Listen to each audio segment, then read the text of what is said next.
व्यक्ति हैं, IAS level के हैं।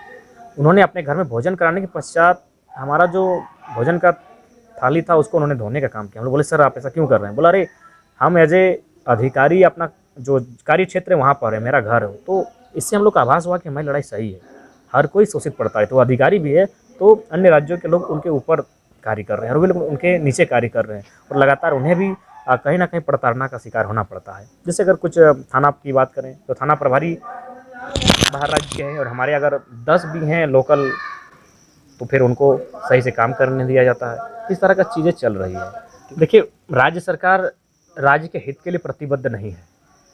शायद इसका ये वजह हो सकता है कि जिस दिन राज्य के लोग संपन्न हो जाएंगे, राज्य के युवा यदि संपन्न हो जाएंगे तो फिर पार्टियों का झंडा कौन रहेगा? तो ऊपर से झारखंड खनिज संपदा से परिपूर्ण राज्य है। यहाँ 40% खनिज दिए जाने के बावजूद अगर इस राज्य में गरीबी है, कुपोषण है, अगर माने लोग बीमार हैं, अगर लोग भूख से मर रहे हैं तो ये दुर्भाग्य है। अब तक जो सरकार चलाया है, जो नेता बनकर गए हैं, उन्होंने कहीं ना कहीं सिर्फ अपना जेब भरने का काम किया है। ये दुर्भाग्य है राज्य का और इसीलिए राज्य की जनता को रोज़ रोज़ भूख से मरने से, राज्य की गलत नीतियों का शिकार होकर मरने से अच्छा है एक बार मरने के लिए तैयार हो जाएं और ये लड़ाई एकजुटता के साथ पूरे माने जोश जुनून के साथ लड़ा जाए ताकि आने वाला जो फ्यूचर होगा, जनरेशन होगा, कम से कम उसके हाथों में कुछ अधिकार बच के रह पाए, नहीं तो उनके पास कुछ भी नहीं बचेगा। देखिए सक्षम है, झारखंड के लोग किसी से कम नहीं है, इनमें भी सक्षमता है किंतु वे लोग चाहते नहीं है। सबसे पहला रीजन वे चाहते नहीं है। वे वियतनाम और फ्रांस की कहानी आपने पढ़ी होगी, वियतनाम के छात्रों को जानबूझकर फेल कर दिया जाता था ताकि फ्रांस का वो मुकाबला ना कर पाए। अभी देखिए रिजल्ट आया है, अच्छी बात है, बहुत सुंदर रिजल्ट आया है, लेकिन कहीं ना कहीं इसमें गुणवत्तापूर्ण रिजल्ट नहीं है। केवल और केवल उनके हाथों में एक बहुत सर्टिफिकेट, एक कागज़ का टुकड़ा ऐसा थमा दिया गया जिससे वो केवल खुश हो सकते हैं, लेकिन उसमें क्वालिटी नहीं है। तो ये लोग झारखंड के भविष्य से भी खेल रहे हैं।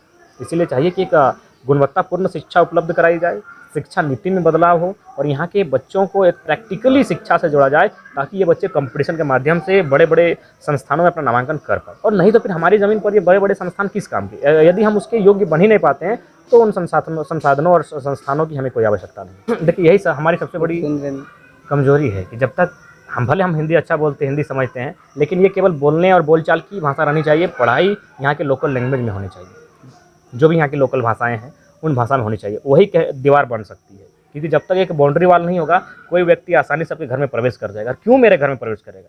हम नहीं, बिल्कुल ये दुनिया की रीत होनी चाहिए कि कोई भी व्यक्ति दूसरे के घर में ना प्रवेश करे, उसकी मर्जी से प्रवेश करे। तो ठीक उस प्रकार जब तक भाषा को लागू नहीं किया जाएगा, भाषा में कंपटीशन नहीं होगा, भाषा में पढ़ाई नहीं होगी, कोई भी व्यक्ति हिंदी के माध्यम, अगर हिंदी की बात करें तो उत्तर प्रदेश, बिहार, आपका मध्य प्रदेश, तमाम लोग हमारे यहाँ घुस जाएंगे। और वे ये मानना को भी हमसे तेज हैं क्योंकि उनके यहाँ शिक्षा का स्टार्ट पहले से हुआ है। हम लोग मैंने जंगल जमीन में रहने वाले लोग, हम लोग सांस्कृतिक लोग हैं। अगर शिक्षा की बात करें तो नालंदा विश्वविद्यालय, विक्रमशिला विश्वविद्यालय, ये तमाम चीज़ें वहाँ 1000 साल पहले से है। और हमारे हम पास तो कोलंबस शायद 1897 या 99 का है, कंफर्मेशन उसी 2 पीरियड का है उसी। तो हमारे पास जब यूनिवर्सिटी आया 1960 में, तो हम लोग के पास शिक्षा बहुत हाल फिलहाल आया है। तो इसलिए हम लोग उनका मुकाबला नहीं कर पाएंगे। इसलिए उनके साथ और हमारे पास एक बाउंड्री वाल रहे, जो बाउंड्री वाल हमें बचाए। बाउंड्री वाल हम लोग क्यों देते हैं? संकट से बचने के लिए, कि बाहरी आक्रमण ना हो। तो वे बिल्कुल वो बाहरी आक्रमण हम पे ना हो, इसलिए एक बाउंड्री वाल हो और वो बाउंड्री वाल भाषा के आधार पर तय हो।